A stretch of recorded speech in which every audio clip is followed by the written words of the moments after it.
Om Shanti. Good morning. आज शांति के सागर मीठे बाबा की 17 अप्रैल के महावाक्य हैं। प्यारे बाबा ने कहा, मीठे बच्चे, बाप नॉलेजफुल है, उन्हें जानी जानन हार कहना ये उल्टी महिमा है। बाप आते ही हैं तुम्हें पतित से पावन बनाने, क्योंकि उल्टी महिमा कर दी ना कि भगवान सब कुछ जानता है, तुम्हारे दिलों को नहीं जानता है। बाकी नॉलेजफुल है कि कैसे इस सृष्टि का नाटक चलता है, कैसे हम सतयुग में सुखी थे और कैसे हम आज दुखी हुए। तो वो नॉलेज बाबा में है। बाकी उल्टी महिमा जो बाबा ने कहा वो इस बात में कि हम बाबा वो जानी जाननहार नहीं है। प्रश्न है, बाप के साथ साथ सबसे अधिक महिमा और किसकी है और कैसे? उत्तर है, बाप के साथ भारत की महिमा भी बहुत है। भारत ही अविनाशी खंड है, भारत ही स्वर्ग बनता है। बाप ने भारतवासियों को ही धनवान, सुखी और पवित्र बनाया है, तो इसलिए महिमा ज़्यादा भारत भूमि की है। कहते ही भारत देश की महिमा महान। हाँ, जहाँ डाल डाल पर सोने की चिड़िया करती बसेरा, वो भारत देश है मेरा। तो सारी महिमा भारत की ही है। और दूसरा, गीता की भी अपरम अपार महिमा है। कहते सर्वशास्त्रमयी शिरोमणि श्रीमद् भगवत गीता है। और तीसरी महिमा बाबा ने कहा, तुम चैतन्य ज्ञान गंगाओं की बहुत महिमा है, तुम डायरेक्ट ज्ञान सागर से निकली हो। और ये भी वंडरफुल बात है कि गंगा नदी का जल आज भी देखे तो उसमें कीड़े नहीं पड़ते। तो पहाड़ों से निकली हुई, तो गंगा के पानी का जो महत्व दिखा दिया। सब जड़ी बूटियां होती थी, तो वो स्थूल रूप में देखे बाहरी दुनिया के हिसाब से तो भी महिमा है। और बाबा कहते तुम सब चैतन्य ज्ञान गंगाएं हो, क्योंकि डायरेक्ट ज्ञान सागर से निकली हो। तो 3 की महिमा आज बाबा ने सुनाई।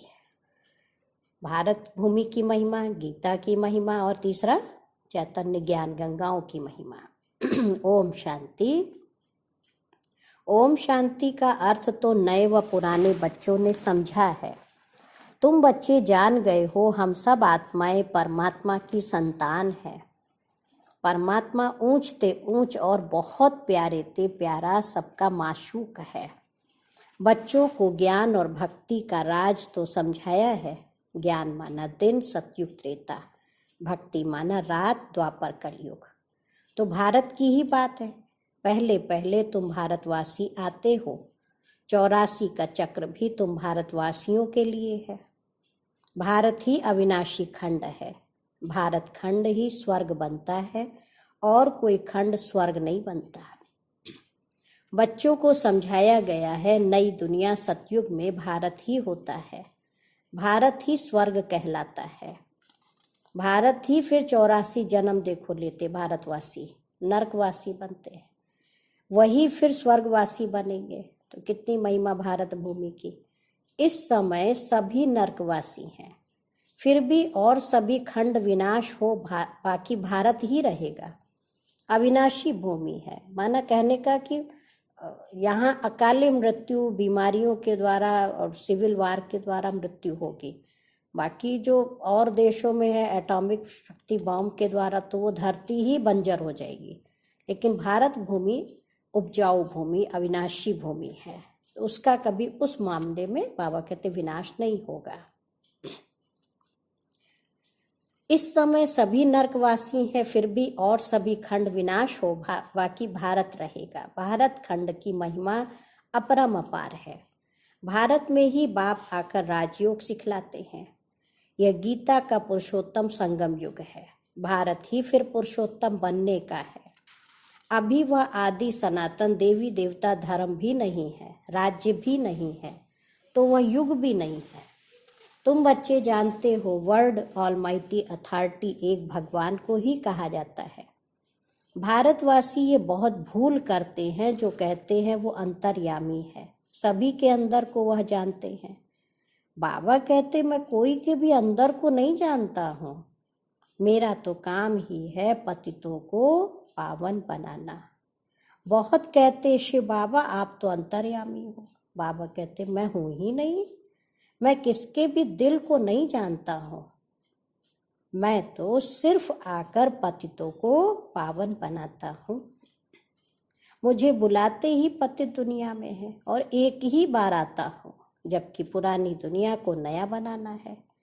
मनुष्य को ये पता नहीं है कि यह जो दुनिया है वह नई से पुरानी और पुरानी से नई कब होती है। हर चीज नई से पुरानी सतो रजो तमो में जरूर आती है। मनुष्य भी ऐसे होते हैं। बालक सतो प्रधान है, फिर युवा होते हैं, फिर वृद्ध होते हैं, अर्थात रजो तमो में आते हैं। बूढ़ा शरीर होता है तो वह छोड़कर फिर बच्चा बनेंगे। बच्चे जानते हैं नई दुनिया में भारत कितना ऊंच था, तो सारी महिमा भारत की देखो कितनी अपरंपार है। इतना सुखी, धनवान, पवित्र और कोई खंड है नहीं। फिर सतो प्रधान बनाने बाप आते हैं। सतो प्रधान दुनिया की स्थापना हो रही है। त्रिमूर्ति ब्रह्मा विष्णु शंकर को क्रिएट किसने किया? ऊंचते ऊंच तो शिव है। कहते हैं त्रिमूर्ति ब्रह्मा, अर्थ तो समझते नहीं। वास्तव में कहना चाहिए त्रिमूर्ति शिव, ना कि ब्रह्मा। अब गाते हैं देव देव महादेव, शंकर को ऊंच रखते हैं तो त्रिमूर्ति शंकर कहे ना। फिर त्रिमूर्ति ब्रह्मा क्यों कहते? शिव है रचयिता।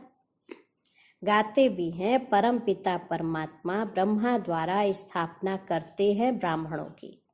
भक्ति मार्ग में नॉलेजफुल बाप को जानी जाननहार कह देते हैं। अब वह महिमा अर्थ सहित नहीं है। तुम बच्चे जानते हो बाप द्वारा हमें वर्षा मिलता है। वह खुद हम ब्राह्मणों को पढ़ाते हैं, क्योंकि वो बाप भी है, सुप्रीम टीचर भी है। वर्ल्ड की हिस्ट्री ज्योग्राफी कैसे चक्कर लगाती है वह भी समझाते हैं। वही नॉलेजफुल है। बाकी ऐसे नहीं कि वह जानी जाननहार है। ये भूल है। मैं तो सिर्फ आकर पतितों को पावन बनाता हूँ। 21 जन्म के लिए राज्य भाग्य देता हूँ। भक्ति मार्ग में है अल्पकाल का सुख, जिसको सन्यासी हठ योगी जानते ही नहीं। ब्रह्म को याद करते हैं। अब ब्रह्म तो भगवान नहीं है, भगवान तो एक निराकार शिव है, जो सर्व आत्माओं का बाप है। हम आत्माओं के रहने का स्थान ब्रह्मांड स्वीट होम है। वहाँ से हम आत्माएं यहाँ पार्ट बजाने आती हैं। आत्मा कहती है हम एक शरीर छोड़ दूसरा तीसरा लेती हूँ। 84 जन्म भी भारतवासियों के ही हैं। जिन्होंने बहुत भक्ति की है वही फिर ज्ञान भी जास्ती उठाएंगे। बाप कहते गृहस्थ व्यवहार में भल रहो, परंतु श्रीमत पर चलो। तुम सब आत्माएं आशिक हो एक परमात्मा माशूक के, ना? हम सब आशिक हैं उस परमात्मा पिता के माशूक के। तो बाबा कह रहे हैं कि भक्ति मार्ग से लेकर तुम याद करते आए हो। आत्मा बाप को याद करती है। ये है ही दुख धाम। हम आत्माएं असुल शांति धाम की निवासी हैं, है ना? हमारा असली घर परम धाम, शांति धाम, स्वीट साइलेंस होम, है ना? वहाँ से हम इस सृष्टि पर आए हैं पार्ट बजाने। पीछे आए सुख धाम में, फिर हमने 84 जन्म लिए। हम सो हम का अर्थ भी बाबा ने समझाया कि हम ही शांति धाम में थे, फिर हम सुख धाम में आए, फिर हम ही ने जन्म लिए 84, तो हम देवता से क्या बन गए? एकदम तमो प्रधान। फिर हमको बनना ऐसा श्रेष्ठ। वो तो कह देते आत्मा सो परमात्मा, परमात्मा सो आत्मा। अब बाप ने समझाया है हम सो देवता, हम सो क्षत्रिय, फिर हम सो वैश्य, फिर हम सो शूद्र। अभी हम सो ब्राह्मण बने हैं, फिर सो देवता बनते हैं। ये है यथार्थ अर्थ। वो है बिल्कुल रॉन्ग। वो कह देते आत्मा सो परमात्मा। बाबा कहते बहुत गलत है। आत्मा परमात्मा कभी बन ही नहीं सकती।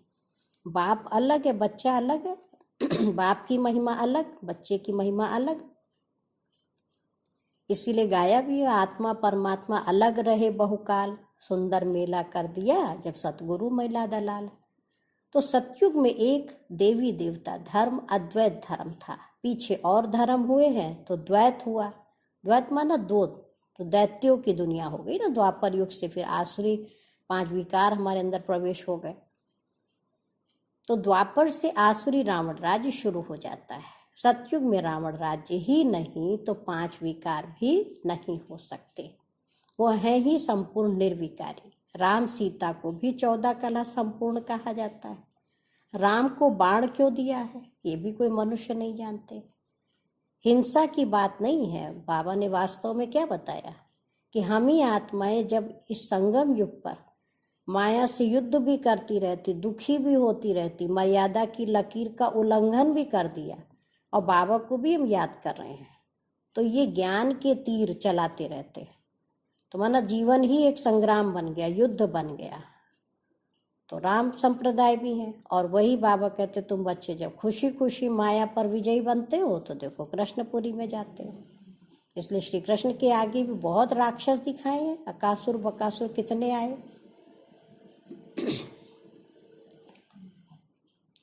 तो बाबा कह रहे हिंसा की बात नहीं है। तुम हो गॉडली स्टूडेंट, तो ये फादर भी हुआ, स्टूडेंट हो तो टीचर भी हुआ। फिर तुम बच्चों को सदगति दे स्वर्ग में ले जाते हैं।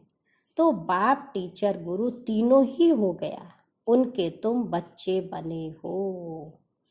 तो तुमको कितना खुशी होनी चाहिए। मनुष्य तो कुछ भी नहीं जानते। रावण राज्य है ना, हर वर्ष रावण को जलाते आते हैं, परंतु रावण है कौन ये नहीं जानते। तुम बच्चे जानते हो यह रावण भारत का सबसे बड़ा दुश्मन है। यह नॉलेज तुम बच्चों को ही नॉलेजफुल बाप से मिलती है। वह बाप ही ज्ञान का सागर, आनंद का सागर है। ज्ञान सागर से तुम बादल भर कर फिर जाए वर्षा बरसाते हो। तो तुम ज्ञान गंगाएं हो, तुम्हारी ही महिमा है ना। तो बाबा ने आज 3 महिमा बताई ना। तो बाबा कहते मैं तुमको अभी पावन बनाने आया हूँ। ये एक जन्म तुम पवित्र बनो, मुझे याद करो, तो तुम तमो प्रधान से सतो प्रधान बन जाएंगे। मैं ही पतित पावन हूँ। जितना हो सके याद को बढ़ाओ, परंतु मुख से शिव बाबा कहना भी नहीं है। क्या बाबा समझानी दे रहे ना। मुख से शिव बाबा नहीं कहना, दिल में याद करना। जैसे बच्चा अपने माता पिता को याद करता है तो कोई नाम थोड़े जपता रहता, दिल ही दिल में याद करता है। जैसे आशिक माशूक को याद करते हैं, एक बार देखा बस, फिर बुद्धि में उनकी याद रहेगी। भक्ति मार्ग में जो जिस देवता को याद करते हैं, पूजा करते हैं, उसका साक्षात्कार हो जाता है। वह है अल्पकाल के लिए। भक्ति करते नीचे उतरते आए हैं। अब तो मौत सामने खड़ा है। हाय हाय के बाद फिर जय जयकार होनी है। भारत में ही रक्त की नदी बहनी है। सिविल वार के आसार भी देखो दिखाई दे रहे हैं। क्या दुनिया चल रही। तमो प्रधान बन गए हैं। अब तुम सतो प्रधान बन रहे हो। जो कल पहले देवता बने हैं वही आकर फिर बाप से वर्षा लेंगे। अगर कम भक्ति की होगी तो ज्ञान थोड़ा उठाएंगे, फिर प्रजा में भी नंबरवार पद पाएंगे। अच्छे पुरुषार्थी श्रीमत पर चल अच्छा पद पाएंगे। तो मैनर्स भी बहुत अच्छे चाहिए, दैवी गुण भी धारण करने। वह फिर 21 जन्म चलेंगे। अभी हैं सबके आसुरी गुण। आसुरी दुनिया पतित दुनिया है ना। तुम बच्चों को वर्ल्ड की हिस्ट्री ज्योग्राफी भी समझाई गई है। इस समय बाप कहते हैं याद करने की मेहनत करो, तो तुम सच्चा सोना बन जाएंगे। सतयुग है गोल्डन एज, सच्चा सोना। फिर त्रेता में चांदी की अलाय पड़ती है, कला कम हो जाती है। अभी तो कोई कला नहीं। जब ऐसी हालत हो जाती है तब बाबा आते हैं। कोई कला विशेषता कुछ आत्मा में शक्ति ही नहीं रही, तो ऐसे समय पर फिर शिव बाबा आते हैं। ये भी ड्रामा में नोंद है। इस रावण राज्य में सभी बेसमझ बन गए हैं, जो बेहद ड्रामा के पार्टधारी होकर भी ड्रामा के आदि मध्य अंत को नहीं जानते हैं। तुम एक्टर्स हो ना, तुम जानते हो हम यहाँ पार्ट बजाने आए हैं, परंतु पार्टधारी होकर जानते नहीं। तो बेहद का बाप कहेंगे ना कि तुम कितने बेसमझ बन गए हो। अब मैं तुम्हें समझदार हीरे जैसा बनाता हूँ। फिर रावण कौड़ी जैसा बना देता है। मैं ही आकर सबको साथ ले जाता हूँ, फिर यह पत्य दुनिया भी विनाश होती है। मच्छरों सदृश सबको ले जाता हूँ, तुम्हारी एम ऑब्जेक्ट सामने खड़ी है। ऐसा तुमको बनना है तब तो तुम स्वर्गवासी बनेंगे। तुम ब्रह्मा कुमार कुमारियां यह पुरुषार्थ कर रहे हो। मनुष्यों की बुद्धि तमो प्रधान है तो समझते नहीं। इतने बीके हैं तो विचार करो, जरूर प्रजापिता ब्रह्मा भी होगा। ब्राह्मण है चोटी, ब्राह्मण फिर देवता बनते हैं। चित्रों में ब्राह्मणों को और शिव को गुम कर दिया। तुम ब्राह्मण अभी भारत को स्वर्ग बना रहे हो। क्या बाबा ने कहा, तुम ब्राह्मणों का ही फर्ज है इस भारत को स्वर्ग बनाना। इसीलिए कहते ब्राह्मणों की डिक्शनरी में कोई भी असंभव शब्द नहीं है, सब संभव है। हम जो संकल्प करेंगे ब्राह्मणों के संकल्प बाबा कहते सिद्ध होते हैं। तो ये वर्तमान समय चल रहा है, बाबा कह रहे अपने संकल्पों को बहुत पावरफुल बना करके विश्व की आत्माओं को तुम्हें ही सकाश देना है। अच्छा मीठे मीठे सिक्की लधे बच्चों प्रति माता पिता बाप दादा का याद प्यार और गुड मॉर्निंग। रूहानी बाप की रूहानी बच्चों को नमस्ते। हम रूहानी बच्चों की रूहानी बाप दादा को याद प्यार नमस्ते और गुड मॉर्निंग। शुक्रिया बाबा शुक्रिया। आज धारणा के लिए मुख्य सार है मुरली का, ऊंच पद के लिए श्रीमत पर चल, अच्छे मैनर्स धारण करने हैं। सेकंड पॉइंट है सच्चा आशिक बन, एक माशूक को ही याद करना है। जितना हो सके याद का अभ्यास बढ़ाते जाना है। और आज प्यारे बाबा का वरदान है, स्थूल देश और शरीर की स्मृति से परे सूक्ष्म देश के वेशधारी भव। ये स्थूल अपना जो बाहरी शरीर है, बाबा करे इसको, इस देश को और इस शरीर को, इसको भूल करके अपने सूक्ष्म फरिश्ता स्वरूप, सूक्ष्म लोक का एंजल स्वरूप वो धारण करना। जैसे आजकल की दुनिया में जैसा कर्तव्य वैसा वेश धारण कर लेते, ऐसे आप भी जिस समय जैसा कर्म करना चाहते हो वैसा वेश धारण कर लो। अभी अभी साकारी और अभी अभी आकारी, है ना। जब कर्म करना है तो साकारी स्वरूप धारण कर लो, कर्म कर चुके तो फरिश्ता स्वरूप, क्योंकि बाहर निकलना नहीं, मन बुद्धि को बाहर निकालना है, उससे उड़ो, है ना। बाबा करे घूमो फिरो बुद्धि से, क्योंकि परेशान मन है, तो मन को परेशान नहीं करना, खुश रहते हुए अपने इन स्वरूपों को बार बार धारण करना। अभी अभी साकारी अभी अभी आकारी, ऐसे बहुरूपी बन जाओ तो सर्व स्वरूपों के सुखों का अनुभव कर सकेंगे। यह अपना ही स्वरूप है। दूसरों के वस्त्र फिट हो या ना हो, लेकिन अपने वस्त्र सहज ही धारण कर सकते हो। तो ये हमारी ड्रेस है, आकारी निराकारी और साकारी। इसलिए इस वरदान को प्रैक्टिकल अभ्यास में लाओ तो अव्यक्त मिलन के विचित्र अनुभव कर सकेंगे।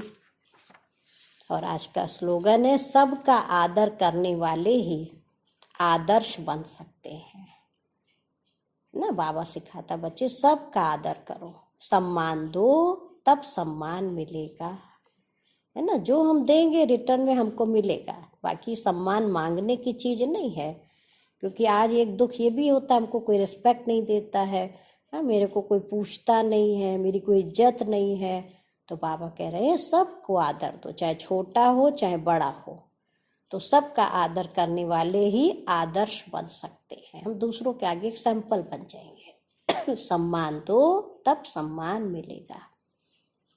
अच्छा, फिर ये मातेश्वरी जी के महावाक्य हैं। फर्स्ट पॉइंट है, मनुष्य आत्मा अपनी पूरी कमाई अनुसार भविष्य प्रारब्ध भोगती है।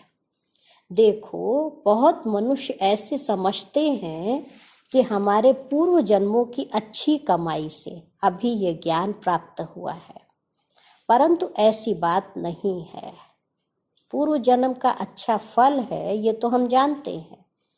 कल्प का चक्र फिरता रहता है, सतो रजो तमो बदली होता रहता है, परंतु ड्रामा अनुसार पुरुषार्थ से प्रारब्ध बनने की मार्जिन रखी है।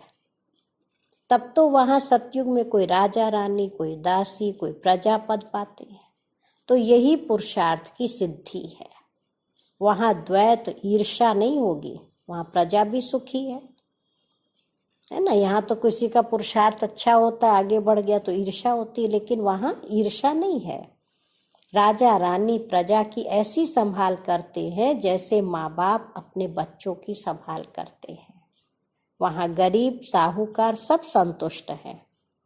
इस एक जन्म के पुरुषार्थ से 21 पीढ़ी के लिए सुख भोगेंगे, तो ना। दुनिया में जो हम कर्म कर रहे हैं वो उसका एक जन्म केवल मेरा भाग्य है, और यहाँ 21 पीढ़ी बाबा कहते तुम सुख भोगेंगे। यह है अविनाशी कमाई। जो इस अविनाशी कमाई में अविनाशी ज्ञान से अविनाशी पद मिलता है। अभी हम सतयुगी दुनिया में जा रहे हैं, ये प्रैक्टिकल खेल चल रहा है। यहाँ कोई छू मंत्र की बात नहीं है ना, कोई जादू वाली बात नहीं कि बाबा ने छू मंत्र किया और सब सुखी हो गए। पुरुषार्थ करना है। जितना हम शिव बाबा को याद करेंगे, है ना, पढ़ाई पढ़ेंगे, तो उतना हमारा भविष्य ऊंचा बनेगा। सेकंड बात है, बाबा मम्मा ने कहा गुरु मत, शास्त्रों की मत, कोई परमात्मा की मत नहीं है। परमात्मा कहते बच्चे यह गुरु मत, शास्त्र मत, कोई मेरी मत नहीं है। यह तो सिर्फ मेरे नाम की मत देते हैं ना। कहीं भगवान ने ये कहा, भगवान ऐसा है, उसके लिए ही हम आगे कह देते हैं, परंतु मेरी मत तो मैं जानता हूँ ना। मेरे मिलन का पता मैं आकर देता हूँ। भगवान से कैसे मिलना है वो विधि भी वही बताएगा। बाकी शास्त्रों में जो मत दी हुई है वो मिलने की मत नहीं है। इसलिए गीता में भी लिखा है, हे अर्जुन, मैं इन जप तप व्रत नियम उपनिषद ये जो पढ़ते इन सब से नहीं मिलता हूँ। मैं जब खुद आता हूँ तब अपना परिचय देता हूँ। उसके लिए मेरी एड्रेस कोई नहीं जानता है ना। मिलन का पता मैं ही देता हूँ। बाबा कह रहे उसके पहले मेरी एड्रेस कोई नहीं जानता। गीता में भल भगवान वाच है, परंतु गीता भी तो मनुष्यों ने बनाई है। मम्मा क्या कह रही है कि भगवान तो स्वयं ज्ञान का सागर है। भगवान ने जो महावाक्य सुनाए हैं उनका यादगार फिर गीता बनी है।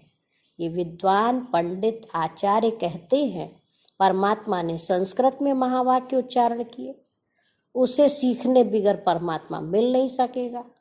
अब ये तो और ही उल्टा कर्म कांड में फंसाते हैं। वेद शास्त्र पढ़ अगर सीढ़ी चढ़ जावे तो फिर उतरना ही पड़े ना, उतना ही उतरना पड़े, अर्थात उनको भुलाए एक परमात्मा से बुद्धि योग जोड़ना पड़े, क्योंकि उल्टी सीढ़ी चढ़ गए। फिर नीचे आएंगे, फिर जो परमात्मा बता रहे वो पढ़ना पड़ेगा, क्योंकि परमात्मा ने साफ कहा है कि इन कर्म कांड वेद शास्त्र पढ़ने से मेरी प्राप्ति नहीं होती है। देखो, ध्रुव थे, प्रहलाद थे, मीरा थी, क्या उन्होंने शास्त्र पढ़ा? मम्मा क्या कह रही, इन्होंने शास्त्र तो नहीं पढ़े। यहाँ तो पढ़ा हुआ भी सब भूलना पड़ता है। जैसे अर्जुन ने पढ़ा था तो उनको भी भूलना पड़ा। भगवान के साफ महावाक्य हैं, श्वासों श्वास मुझे याद करो। तो चाहे कोई अनपढ़ है, चाहे कोई भी है, देखो आज मम्मा दादियाँ इतनी पढ़ी नहीं थी, लेकिन श्वासों श्वास बाबा को उन्होंने याद किया, तो आज देखो नंबर 1 बन गई। तो इसमें वो दुनियावी पढ़ाई की बात नहीं है। बाबा कह रहे श्वासों श्वास मुझे याद करो, इसमें कुछ भी करने की जरूरत नहीं है। जब तक ये ज्ञान नहीं है तो भक्ति मार्ग चलता है, परंतु ज्ञान का दीपक जग जाता है तो कर्म कांड सब छूट जाते हैं।